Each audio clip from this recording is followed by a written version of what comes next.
بسم الله الرحمن الرحیم. نن زمونږ د ارشاد الصرف سبق نمبر 119 دی، قانون نمبر 46 دی، د اجوب قوانین شروع دي. نن به مونږ د قال باع قانون وایو. د قال باع نو د دې قانون خلاصه دا ده چې هر کله یو داسې واو او یا چې متحرک وي، یعنی زبر زیر یا پیش په دې واو باندې وي چې یا په زبر وي یا په زیر وي یا په پیش وي، نو داسې واو ته متحرک وای. نو هر کله چې یو داسې واو او یا چې متحرک وي او حرکت یې لازمي وي، د څه د وجې نه په حرکت نه وي راغلی، عارضي حرکت نه وي، هغه زبر زیر پیش د دې واو خپل ذاتي وي او مخکې حرف مفتوح وي، یعنی مخکې حرف باندې ته زبر وي او کلمه هم یو وي، جدا کلمه نه وي، یو لفظ وي. په دقه یو لفظ کې دا واو یا متحرک هم راغی او د دقه واو یا متحرک نه هم په دقه یو لفظ کې مخکې حرف هغه مفتوح هم دی. نو د داسې واو او یا نه الف جوړول واجب دي. د داسې واو او یا نه الف جوړول واجب دي، لکه قال او باع چې په اصل کې قواله او بیع دي. نو ګورئ وی واو متحرک چې په واو زبر یا زیر یا پیش وي، نو دا واو متحرک دی او د دنه مخکې حرف باندې هم زبر دی، او لفظ هم یو لفظ دی، جدا لفظ نه دی. نو اوس د دې واو نه الف جوړول واجب دي. نو ګورئ د قواله نه موږ سره قاله شو، قاله ٹھیک شو. او بیعه دی، بیعه نو داسې یا چې هغه متحرک وي، زبر یا زیر یا پیش وي پې او مخکې حرف باندې ته زبر وي، نو د داسې یا نه الف جوړول واجب دي. نو ګورئ د دې یا نه مونږ الف جوړ کو، نو مونږ سره دا باع شو. نو د قواله نه را سره قاله شو او د بیعه نه را سره باع شو. قانون باندې به امید دی چې پوه شوي وي. د قانون خلاصه دا ده چې داسې واو او یا چې متحرک وي، نو ګورئ دا واو متحرک دی، دا یا متحرک ده او حرکت هم لازمي دی، خپل ذاتي حرکت دی، د بل څه د وجې نه پې نه دی راغلی او مخکې حرف مفتوح وي. نو د مخکې حرف باندې وګورئ پر قاله دلته کې زبر دی، دلته د یا نه مخکې با باندې خپل زبر دی او کلمه هم یوه ده، جدا کلمه نه ده. نو د داسې واو او یا نه الف جوړول واجب دي. نو ګورئ د دې قواله کې دا واو نه و، د ده نه موږ الف جوړ کړو، نو قاله شو. او په بیعه کې دا یا مفتوح ته او مخکې حرف هم مفتوح ته، نو د دې یا نه موږ الف جوړ کړو، نو باع شو. نو د واو نه به هم الف جوړی او د یا نه به هم الف جوړی. خو چې کله دا واو متحرک وي، یعنی حرکت والا وي، جزم پې نه وي، یعنی ساکن نه وي، متحرک وي، زبر یا زیر یا پیش وي پې او مخکې حرف باندې زبر وي، نو د داسې واو او یا نه الف جوړول واجب دي.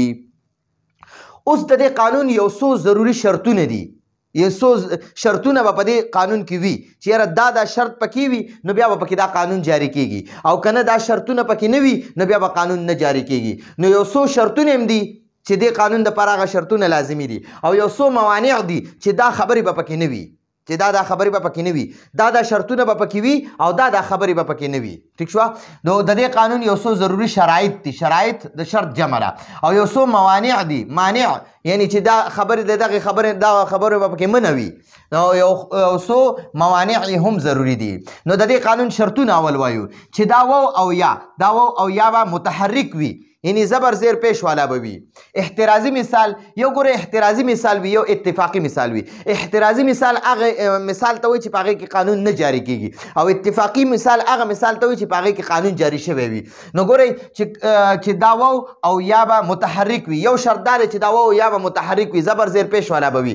احترازي مثال یعنی چې قانون پکې نه جاری کیږي. نو قول، نو ګورئ دې کې دا واو ساکن دی، متحرک نه دی، او بیع په دې کې دا یا ساکن ده، متحرک نه ده، نو دا قانون پکې نه جاری کیږي. د قانون دپاره شرط څه دی چې دا واو او یا به متحرک وي، نو دلته هم متحرک نه دي، دلته کې دا واو ساکن دی، دلته دا یا ساکن ده، نو دا قانون پکې نه جاری کیږي. دویم شرط دا دی چې د دې واو او یا حرکت به لازمي وي، عارضي به نه وي، عارضي حرکت به نه وي، لازمي حرکت به وي، یعنی د ده به خپل ذاتي حرکت وي، د څه وجې نه به پې هغه حرکت نه وي راغلی. احترازي مثال لو استطعنا، په دې لو کې دا واو نه دی، دا واو دا اصل کې ساکن دی، په دې باندې دا حرکت چې راغلی که نه، دا عارضي حرکت دی، عارضي حرکت دا د خپل حرکت نه دی. په دې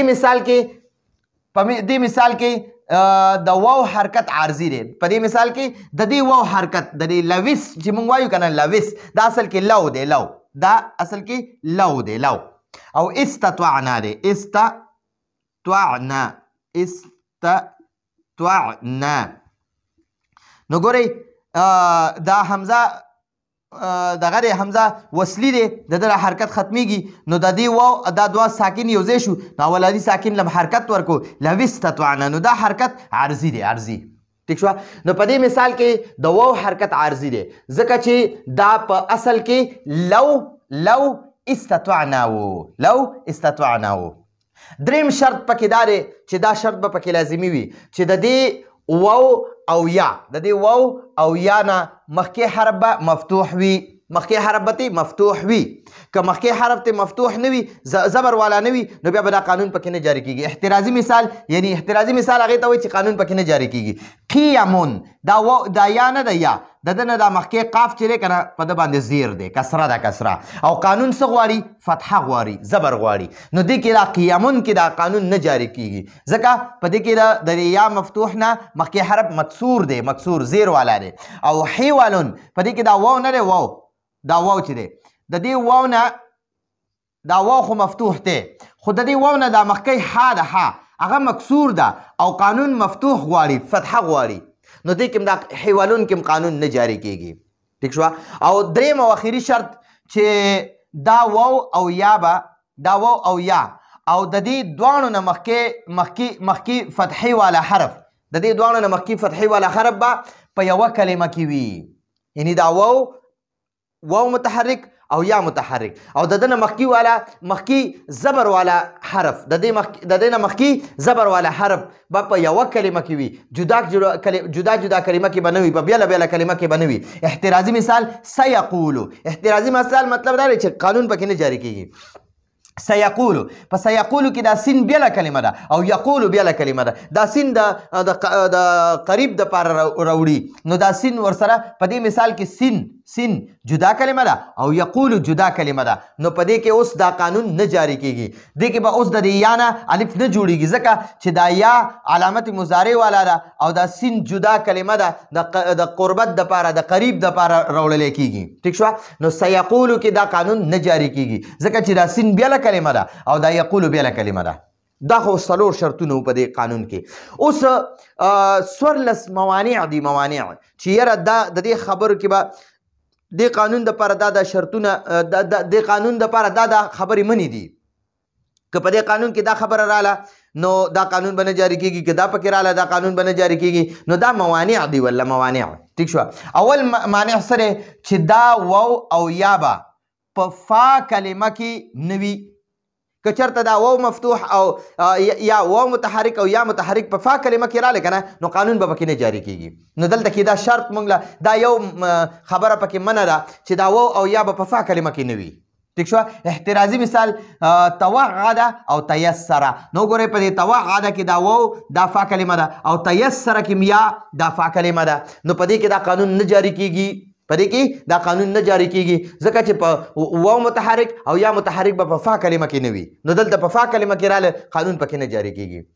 دویم مانع دا دی چې دا واو او یا به د لفیف په عین کلمه کې نه وي د لفیف مقرون یو لفیف مفروق وي یو لفیف مقرون نو د لفیف مقرون په عین کلمه کې به دا واو او یا نه وي احترازي مثال حییه قویه نو ګورئ حییه کې وګورئ دا یا راله دلته کې دا یا راله قویه کې دا واو راغی او متحرک هم دی ٹھیک شوه دا ګورئ حییه دا اوله یا چې دا یا مکسوره دا کسرې والا یا نو ګورئ د ده نه مخکې حرف باندې فتحه هم ده خو دا د لفیف په عین کلمه کې دا یا راله او قویه کې دا واو دا لفیف په عین کلمه کې راله د ده نه مخکې فتحه هم ده خو دا قانون پکې نه جاری کیږي ځکه چې دا د لفیف په عین کلمه کې دا راله نو دا قانون پکې اوس نه جاری کیږي دریمه خبره چې دا واو او یا به د داسې ناقص په لام کلمه کې نه وي د کم ناقص لام کلمه چې مکرر معنی چې دوه ځل راغلی وي لکه ارعوا او ارمیا ارعوا او ارمیا چې په اصل کې ارعواوا نو ګورئ دلته کې دا ناقص کې دا واو دوه ځل راغی او ارمیا داسې و ټیک شوه نو دا ارعوا او ارمیا شو نو د دې واو او یا نه الف نشي جوړېدی ها څلورمه خبره چې دا واو او یا به د داسې مده زایده نه مخکې نه وي د کم مده زایده چې سکون او ثبوت لازمي وي احترازي مثال طویل غیور نو په دې کې دا قانون نه جاری کیږي. پنځمه چې دا واو او یا به د الف علامت تثنیه نه مخکې نه وي، الف علامت تثنیه نه مخکې نه وي. احترازي مثال عصوانی که ګورئ نو دا الف چې کوم دی که نه دا الف تثنیه دی، د ده نه مخکې دا واو راغلی دی او دلته موږ له راکړي چې دا واو مفتوح واو متحرک به د الف علامت تثنیه نه مخکې نه وي. نو عصوانی کې چې دا کوم الف دی د ده نه مخکې دا واو راغی نو دا قانون پکې نه جاری کېږي. رمیانې کې دا الف نه دی د الف نه مخکې یا راغلی ده او دلته وایي چې دا واو او یا به د الف علامت تثنیه نه مخکې نه راځي، دلته کې د مخکې راغلی دي نو دا قانون پکې نه جاری کېږي. شپږمه خبره چې دا واو او یا به د الف علامت جمع مؤنث سالم نه مخکې نه وي. د الف علامت جمع مؤنث سالم نه مخکې به دا واو او یا نه راځي. نو عصواتن کې وګورئ عصواتن احترازي مثال مطلب دا دی چې قانون پکې نه جاری کیږي. نو دا الف چې کوم دی که نه دا علامت جمع مؤنث سالم دی او د ده نه مخکې دا واو راغی نو دلته وایي چې مخکې کې راغی نو دا قانون به پکې نه جاری کیږي. نو دلته د الف علامت جمع مؤنث سالم نه مخکې واو راغی نو قانون نه جاری کیږي. رخیاتن کې دا الف چې دی که نه دا الف علامت جمع مؤنث سالم دی د ده نه مخکې دا یا راله نو دا قانون پکې نه جاری کیږي. اوومه نمبر چې دا واو او یا د یای نسبتی نه مخکې نه وي. احترازي مثال عصوي نو دا یا چې ده دا یای نسبتي ده یعنی نسبت شوی دغه طرف ته، لکه مثلا زه د پېښور یم نو بشاوري یا د لاهور یم لاهوري یا د پاکستان یم پاکستاني یا د مصر یم مصري. ٹھیک شو؟ نو ګورئ دا کومه یا دا کوم یا چې راځي دا هغه علاقې طرف ته نسبت کیږي یعنې چې د دې علاقې والا. ٹھیک شو؟ نو عصوي کې دا یا راله د نسبت دپاره. ٹھیک شو؟ د دې یا نه مخکې دا واو متحرک راغی نو قانون پکې نه جاری کیږي. تا ته وایي رخیي کې دا یا نسبتي د اخري د ده نه مخکې یا راله نو وایي چې دا یا نسبتي نه مخکې واو متحرک یا متحرک راشي نو هغه نه به الف نه جوړیږي نو دلته کوم ته نه جوړیږي. ښه اتمه خبره چې دا واو او یا به د نون تاکید ثقیله او نون تاکید خفیفه نه مخکې نه وي. که چېرته د نون تاکید خفیفه یا نون تاکید ثقیله نه مخکې دا واو یا راله متحرک نو د هغه نه به الف نه جوړیږي. احترازي مثال اخشین کې اخر کې دا نون مشدد دی نون ثقیله نو د ده نه مخکې یا متحرک راله نو الف ته نه جوړیږي. اخشین کې دا نون خفیفه دی د تاکید دپاره د ده نه مخکې دا یا متحرک راله نو د ده نه الف نه جوړیږي. ارعون کې دا نون مشدد دی نون ثقیله د ده نه مخکې واو راغی نو واو متحرک راغی نو د دې واو نه به الف نه جوړیږي. ارعون کې دا اخره کې دا نون خفیفه دی د ده نه مخکې دا واو راغی متحرک نو د ده نه الف نشي جوړېدی. نهمه خبره چې دا واو او یا به په غیر متصرف فعل کې نوی یو فعل متصرف وي یو فعل غیر متصرف وي. فعل متصرف هغه فعل ته وایي چې د هغه 16 صیغې جوړیږي. ضربه ضربا ضربو ضربت ضربتا ضربنا ضربت ضربتما ضربتم ضربتي ضربتما ضربتن دې ته فعل متصرف وایي. فعل غیر متصرف څه ته وایي چې د هغه نور ګردان نه جوړیږي یوازې صیغې وي بس، لکه بئس نو اوس موږ داسې نشو ویلی بئسا بئسو بئست بئساتا بئسنا نو دغه خبرې دغه غیر متصرف دی. نو وایي چې دا واو او یا به په غیر متصرف فعل کې نه وي. احترازي مثال لیسا نو دا لیسا چې دی دا غیر متصرف دی چې په اصل کې لیسا. ٹھیک شو؟ خدا قید په اجوف کې دی ناقص کې نه دی. اجوف کې به وي ښه دا به په ناقص فعل ناقص کې به نه وي په فعل اجوف کې به وي. لسمه مانع دا دی چې دا واو او یا به په داسې کلمه کې نه وي د کمې کلمې وزن چې د فعالان یا د فعلا په وزن وي. چې د فعالان په وزن یو کلمه وي که نه او په دغه کې دا واو یا متحرک راله نو دا به قانون به پکې نه جاری کېږي. یا د فعلا په وزن چې یو کلمه راله نو په هغې کې دا واو متحرک یا متحرک وي نو د هغې نه به الف نه جوړیږي.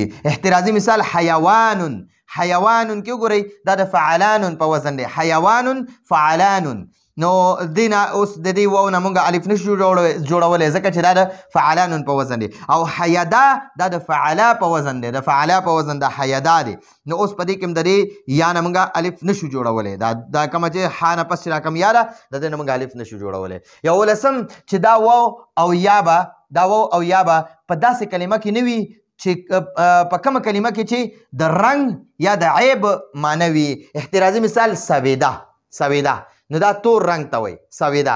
عاوره دا د عیب معنی ده پکې او عینه کې هم د عیب معنی ده. ها 12 چې دا واو او یا به د الف ضمیر نه مخکې نه وي. احترازي مثال دعوا او رمیا. الف ضمیر څه ته وایي؟ د فعل ماضي دویمه صیغه کې چې کوم الف راځي هغې ته الف ضمیر وایي. لکه ضربه ضربا. ګورئ په ضربه کې چې دا دویمه صیغه چې ده که نه په دې کې چې د باز نه پس دا کوم الف راغی دې ته الف ضمیر وایي. دغه شان رعوه. اوس د تاسو ته دا دعوه اوله صیغه شوه، دعوه اوس دویمه صیغه شوه. نو په دې دویمه صیغه کې چې دا کوم الف ته دې ته الف ضمیر وایي. د الف ضمیر نه مخکې چې دا واو متحرک راشي نو د دغې کې هم دا قانون نه جاري کېږي. ټیک شوه. یا رمیه دی، رمیه او دویمه صیغه راځي رمیا. نو وګورئ دلته د الف چې راغی دې ته الف ضمیر وایي، د ده نه مخکې دا یا متحرک راله. اوس د دې یا نه موږ الف نشو جوړولی ځکه چې دا د الف ضمیر نه مخکې راله. ټیک شوه. ښه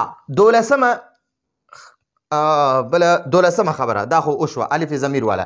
14مه خبره چې دا واو او یا به د فعل تعجب په عین کلمه کې نه وي. د فعل تعجب په عین کلمه کې به نه وي، لکه قوله او بیوعه. په دې کې د عین کلمه کې دا واو متحرک مضموم راغی او په بیوعه کې دا یا متحرک راله یا.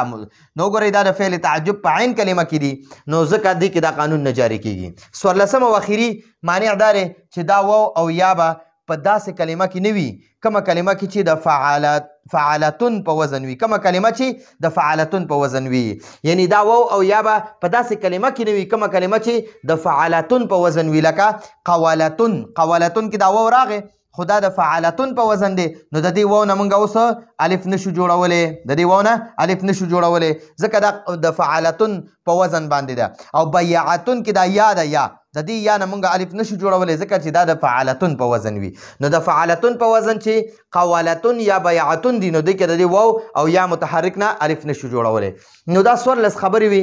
دا تاسو ځان سره د دې نه دغه م اخیستی شئ، سکرین شاټ اخیستی شئ، دا ځان سره ولیکئ. ډېر لازمي قانون دی او د قال باع قانون دی. نو د دې قانون خلاصه دا ده چې هر کله واو او یا متحرک وي او حرکت یې لازمي وي نو او مخکې حرف باندې ته فتحه وي او کلمه هم یوه وي، جدا کلمه نه وي، نو د داسې واو او یا نه الف جوړول واجب دي. لکه قال باع چې په اصل کې قوله او بیعه وو. نو دا څه شرطونه وو؟ 4 شرطونه دي او 14 موانع دي. نو دا زموږ د نن ورځې درس و.